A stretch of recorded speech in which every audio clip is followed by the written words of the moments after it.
I'm Tito Fojo. I'm actually a medical oncologist. I work at the National Cancer Institute, and I do clinical trials and have a laboratory that studies some basic things about cancer. And the title of my talk is Aging in Cancer, and I didn't add it after your talk that was there since last night.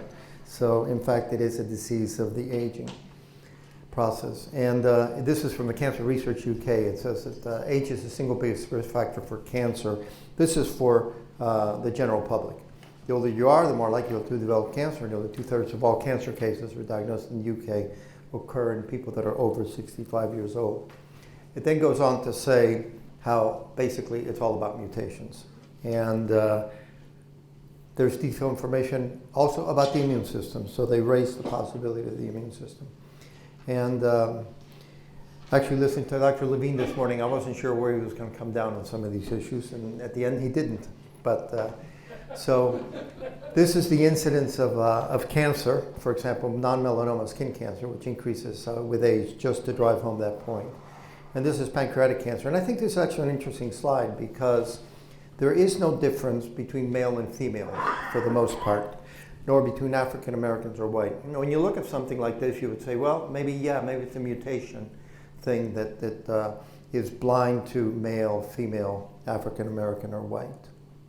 So, and if you go, there's data on looking at the incidence of cancers, and I'll show something later that is a little more graphical than this. So I put this here because is it all really about mutations? And I thought Dr. Levine was heading in this direction, and he would say something. And if not, I was trying to discern where he stood on this matter. But this is something that was recently published and that got a lot of controversy, both in the journal itself. There were many letters to the editors, as well as online. So basically it said that cancer can be explained in large part by random mutations. And actually it went on to say that cancer was bad luck, and that's made a lot of people very upset that they would say this. To their defense, they didn't claim that all of cancer was due to mutations, but they said that 2/3 of cancers could be explained by mutations. I kind of found this not quite as convincing as maybe they wanted me to. But they had this graph, which is actually extremely ugly for a graph in a major journal. But it was basically looking at the total number of stem cell divisions and the lifetime risk of cancer. And so how many total stem cell divisions occur? And these numbers were, in my mind, a little bit of smoke and mirrors. And then the lifetime risk is an interesting way of saying the occurrence of cancer. And I'll get to that in a second. But basically, number one, it was missing a lot of the major cancers, and this was a criticism of it. There was nothing about lung or breast, among other cancers that are the major ones. It did have colorectal cancer in here. But the thesis was that the more stem cell divisions the tissue has, the normal tissue that's the origin of the cancer, the more likely you would develop cancer, because every time there was a stem cell division, there was a chance to accumulate a mutation, and eventually you would accumulate enough that they would become lethal, shall we say. Now, Vogelstein and many of the investigators at Hopkins had done many of these things before in terms of looking at the landscape of mutations in pancreas, brain, colorectal, and brain cancer. And I think when you look back at this, and I looked at this when it first came out, and this stood out to me, it really is not just about mutations, but really about the kind of mutations. So it's not so simple as mutations, because after all, why should breast cancer, for example, have half as many of these mutations as, say, colorectal, half as many of these mutations as does colorectal, brain, or pancreas? Or why should the incidence of these mutations be twice as high in breast cancer than in colorectal cancer? So it's really not about mutations. There's more to it, and it has to do, I think, with the normal tissue, what its vulnerabilities are, and the environment in which it finds itself, and also how it repairs damage. And Dr. Levine was talking about that this morning. The other thing is, you sort of think, well, if it has to do with the accumulation of mutations, maybe the older I get, the more mutations I'll have, and maybe that's true. This is, for example, here, cancer of the brain, and the median age of diagnosis is 67, and they only have 685 mutations. But then the next is breast cancer, only 4 years later is the median age, and yet they have the highest number of mutations. So it can't be as simple as the accumulation of mutations. Now mind you, here I'm using data from the tumor itself, as a surrogate for the number of mutations. And that, of course, is sort of a surrogate and nothing else, because we know the number of mutations once the patient presents has a tumor, and you remove the tumor and you look at the number of mutations. We weren't there the day the cancer originated and looked to see how many mutations the stem cell had. And that's a point that I'll make.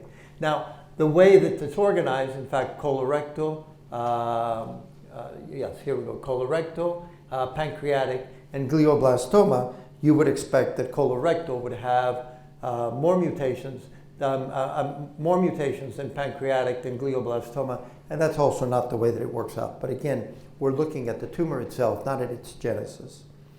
So if we go to, for example, though there's a lot of problems with this sort of data when you know the clinical background to it, if you look at thyroid or follicular cancer, well, it's been increasing. It's been increasing not because we think it's actually increasing, but because we're diagnosing it better. But what data do you use when over the last 10 years, the incidence of thyroid cancer has increased by threefold? Clearly, the mutational propensity hasn't increased threefold in the last 3 years. The other thing that's important is that, well, they had here an incidence of thyroid cancer of about a value of one per 100, basically. And when you look at this, actually that's not true. The incidence of thyroid cancer is incredibly much more than that. It actually could be as high as 40, 50, or 60%. And the data from this is the best data possible. If you take patients and you look at the time of surgery or at the time of autopsy, you find that as many as 40, 50, 60% of patients have, in fact, what are called microcarcinomas. And micro doesn't mean just half a dozen cells. Micro are often half a millimeter, which is over 100 million cells. And yet, the number that was used in generation of the table was about 1.5%. So it's underestimating, because I don't think it matters whether you have a clinically detectable cancer or one that is microscopic. It nevertheless is a cancer, and in the mutational hypothesis, we should be using that number rather than the smaller number. So this is data from, what do you call it, autopsy series, from surgical series. And this is data from autopsy series from Finland. There's actually multiple studies in the literature that document this. And by the way, many of these are not trivial just because they're microcarcinomas. At the time of autopsy, if you do neck dissections, you find that in fact they'd already spread to lymph nodes in the neck. So you say, well, so is the incidence of thyroid cancer this, or is it this? This being the clinical incidence, and this being the pathologic or the autopsy incidence. So there's a lot of things that are important that maybe aren't considered here. And this again is the age-specific incidence for cancer. And if it were an accumulation of mutations, you would think that over time, then the incidence would go up, and it does. But what you see is the acceleration, the age-specific acceleration for different cancers, actually in many cases comes down. And you would think if you were on this hyperbolic or exponential face of a curve as you accumulated more and more mutations, that this shouldn't happen. Also, one is concerned because if you looked at more developed lesions, regions of the globe, and less developed, you see high differences in the incidence of some cancers. For example, here, cancer of the esophagus in less developed, this is 255 per 100,000. In more developed countries, in 68. Now, this may have to do with mutations, and it may be that the lifestyle in less developed countries lends itself to more mutations in esophageal cancer, but then it comes to bring into risk factors other than the mutation itself, since I would suspect that the stem cells of someone in Africa or someone in the Middle East or someone in Romania is not any different than the stem cell mutation rate of somebody in the United States, given that we're all so similar in so many other ways. And that was in men, and this is in women. The same is true regardless. And the final thing is if you look at the incidence of cancers in men and in women, taking out prostate cancer for men and breast cancer for women, what you find is that there's a large difference in some of these cancers, 4, 5, even a 10-fold difference. There's no doubt that for some of these things, such as head and neck cancer, carcinogens such as those that are in smoke or in chewing tobacco and so forth play a role, but it just serves to underscore how important these things are.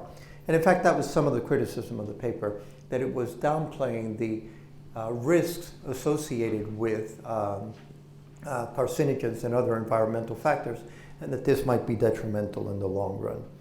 So now,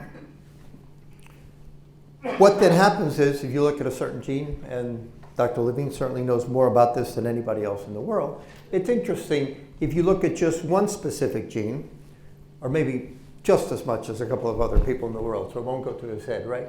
But if you look at the incidence of p53 mutations, and you can see here that in the top right-hand corner, probably you can't see, I'm having trouble seeing it myself. So that's in prostate cancer. About 18% of prostate cancers have a mutant p53. Why should that be the case? What's unique about p53 in prostate cancer that then 49% of patients with colorectal cancer have a p53 mutation? Now, if you turn then to cervical cancer, it's only a few percent. It's 5%. Now, Dr. Levine would point out there that this is an HPV disease, and you don't need to mutate p53 because the HPV itself basically silences p53, creating a null or a p53 mutant environment, if you will. But why should it be that central nervous system cancers have an incidence of p53 mutation that's so low? So just because it's the best studied gene and the one that we know most about, I think that unless we think the p53 in these different organs is less vulnerable or more vulnerable to mutations, and considering how seminal we think that is a gene in carcinogenesis, as Dr. Levine was discussing this morning, I think you have to say, well, there must be more to it than that. And actually, you mentioned, I don't have the slide, you mentioned patients with Li-Fraumeni. I've actually thought about that.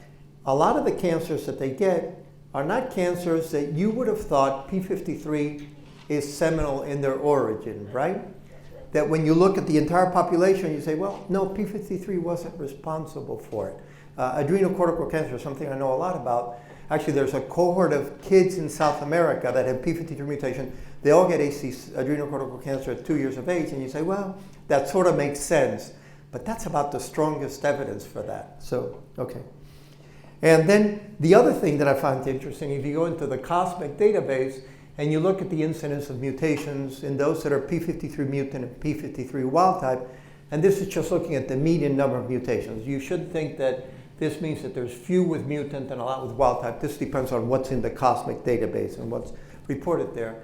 You see that for some, there's differences that appear to be significant, whereas for others, whether or not that origin, that tumor, had a p53 mutation or not, doesn't seem to make a difference. And interestingly, probably reflecting how bad our therapies are, the overall survival at the end of the day, most of the times, is indifferent to whether there was a mutant or a wild type p53. Again, probably reflecting that our therapies aren't very good, and by the time you've got this cancer that's invading your body everywhere, it's complicated and we can't do well with it. So, and then this just shows you one other thing. I'm sorry, I went by that too fast. But I also find it interesting that if you look at the number of mutations and you look at it in tumors as a function of age, you don't see them increasing with age. Again, here we're looking at the tumor and we're not looking at the inception of the tumor. But the older you get, it's not the worse your cancer was, and it's not worse because you had a longer time for your stem cells to acquire more mutations and so forth. And there's a lot of things that leave it unknown. It's only in a few cases, such as, for example, here, clear cell carcinoma of the kidney, that there seems to be some trend with more mutations in the cancers that occur in older individuals. So then, if not mutations, what? And basically, I actually think it's something that we generally don't think much about, but at the same time that you might be acquiring mutations, you're also acquiring a less well-functioning immune system. And I probably can't do anything about the mutations, but right now in my life, if I could keep my immune system up to 100% speed, I would want that. And you know, these days you read and it seems we're going to cure cancer with immune therapies. We're not. We're going to make some progress, again, in the treatment of cancer with immune therapies, but it does underscore the fact that the immune system is actually quite important in cancer. And I think about this all the time because patients who come to clinic, they're all focused on, I want to, get my immune system, I'm doing this to boost my immune system and boost my immune system. There might be some wisdom to the crowd, and they're not scientists, but maybe they know something about cancer and have known some cancer that we don't know. There's any number of species-specific characteristics of immunologic aging, basically, and I just put that there as a just something to show quickly. But clearly, by the time you get above 65, and when we see the incidence of cancer increasing, you also see the increase in pathogen susceptibility and what immunologists begin to call immunosenescence. And if that's been monitoring your development of cancer, it's not something that I think we would want to lose. And so I'll run this through quickly at the end, and I added it after you gave your talk. So there's an interesting, this will only take 2 minutes, and if these look strange, it's because one of the fellows in our branch took pictures as the slide was being presented at the ASH meeting a year ago. So there's what's called therapy-related acute myelocytic leukemia, which is different than regular old acute myelocytic leukemia. You don't want either one, by the way, but if you get this one, it's worse.